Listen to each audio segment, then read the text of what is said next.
अगर partial differential equation को मैं इस फॉर्म में रख दूं, ठीक है, P P Y Q Q is equal to R, तो उसको बोलते हैं लैग्रैंज मेथड। ये कौन सा मेथड है? लैग्रैंज मेथड। लैग्रैंज मेथड में जो पी है, पी मतलब कौन सा, ये वाला, ये del Z by del X होता है ना, और ये del Z by del Y होता है। और जो बी पी क्यू आर है, ये फंक्शन रहेगा कुछ तो। ओके, ये फंक्शन रहेगा एक्स वाई जेड का, डिफरेंट डिफरेंट फंक्शन रहेगा। अब क्या करेंगे, सबसे पहले चेक करें क्या कोई भी इक्वेशन इस फॉर्म में है। अगर नहीं है तो इस फॉर्म में कन्वर्ट करो, पहला स्टेप। दूसरा काम क्या करेंगे, उसको मैं इस फॉर्म में लिखूंगा, D X upon P D Y upon Q D Z upon R, right, is equal to कुछ तो कांस्टेंट मान लूंगा के। अब यहाँ मैं दो केसेस लूंगा। पहला केस क्या रहेगा, D X D Y D Z का वैल्यू कांस्टेंट आना चाहिए, ठीक। उसको बोलते हैं auxiliary equation. Case number one. Case number two क्या रहेगा, D X upon X D Y upon Y D Z upon Z, ये कांस्टेंट आना चाहिए, ठीक। तो पहला वाला जो आएगा उसको मैं मान लूंगा क्या, U X Y Z is equal to C one, और दूसरा वाला को मैं मान लूंगा V X Y is equal to C two, right. यहाँ देखो स्टेप्स दिए हैं, चार स्टेप्स है ना, पहला, दूसरा, तीसरा, चौथा। हम इसको करेंगे क्वेश्चन से, ठीक है। तो जैसे मेरा पहला क्वेश्चन क्या है, सॉल्व करो इसको, right.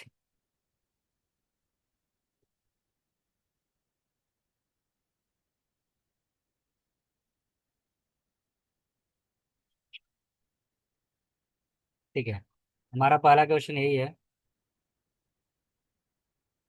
Y minus Z P Z minus X Q X minus Y, तो इसको मैं पी मान लेता हूँ, इसको मैं क्यू मान लेता हूँ, और इसको मैं आर मान लेता हूँ। तो यहाँ पी का वैल्यू क्या है, क्यू का वैल्यू क्या है, और आर का वैल्यू क्या है, राइट।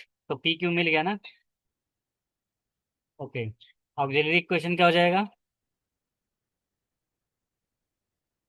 राइट, समझ गया ना।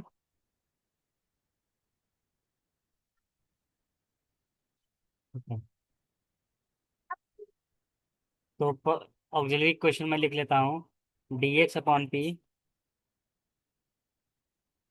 D Y by Q D Z by R, where P is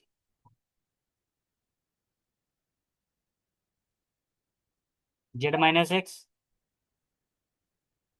x mine, ये कुछ ना कुछ कांस्टेंट रहेगा, मैं के ले लेता हूँ, राइट। यहाँ से का मतलब एक कांस्टेंट है, तो यहाँ से मुझे क्या मिल जाएगा, इज इक्वल टू के ना।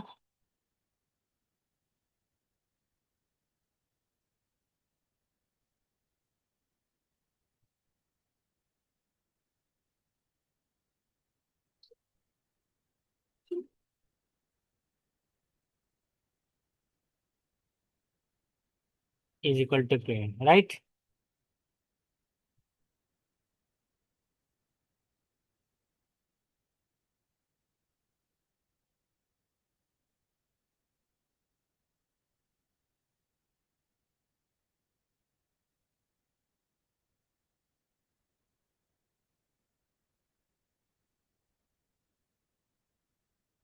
तो देखो, केस नंबर वन, यहाँ से डी एक्स का वैल्यू क्या मिल गया,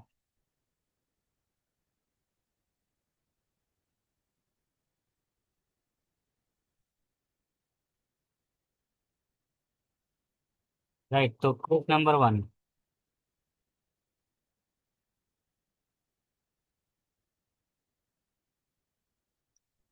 तो क्या आएगा?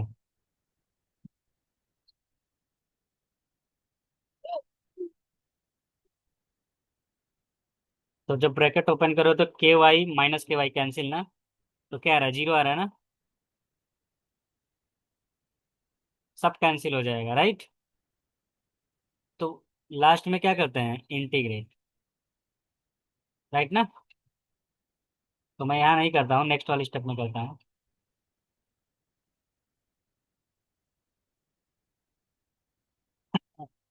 तो यहाँ से क्या मिल जाएगा, X plus Y plus Z is equal to C1, right. तो ये हमारा पहला ही इक्वेशन आ गया, राइट। अब केस नंबर 2 मैंने क्या बताया था।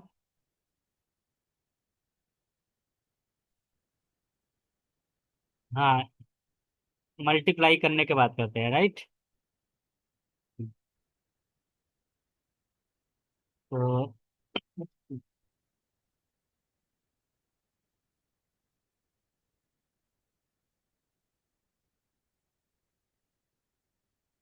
तो this is equation number 1, right. Okay. अब केस नंबर 2 क्या लेंगे, X D X Y D Y plus Z D Z. तो क्या आएगा, एक्स के वाई माइनस जेड, वाई के जेड माइनस एक्स, के Z X minus Y. When you open the bracket, ये सब कैंसिल होके क्या आ जाएगा, जीरो ना।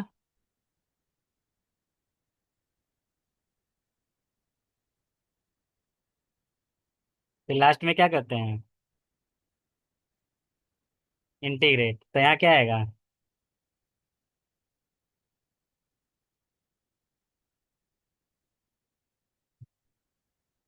राइट ना।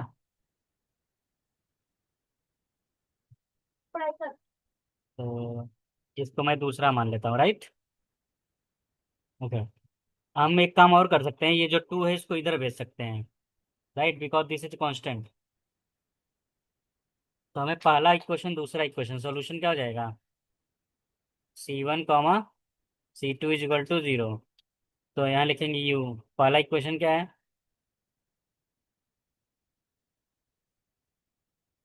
हाँ, प्लस जेड, कॉमा C2 क्या है, 2 को मैं उधर भेज देता हूँ, X square plus Y square. This is my final answer, ये हमारा आंसर है। यहाँ C1 लिख सकते हैं, नहीं तो जीरो भी लिख सकते हैं। अंडरस्टूड, ये नोट कर लो।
ये वाला ट्राई कर सकती हो।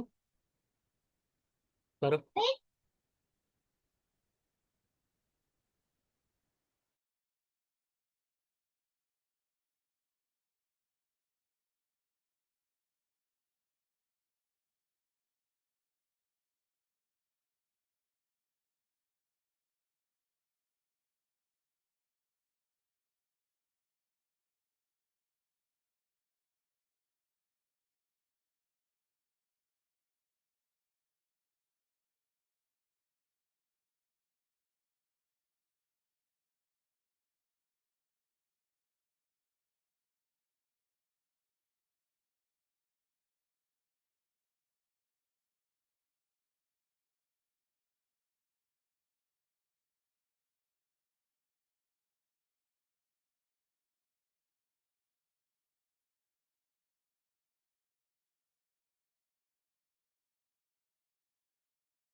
One by in case one. तो केस सेकंड को केस वन ले लिया इसने।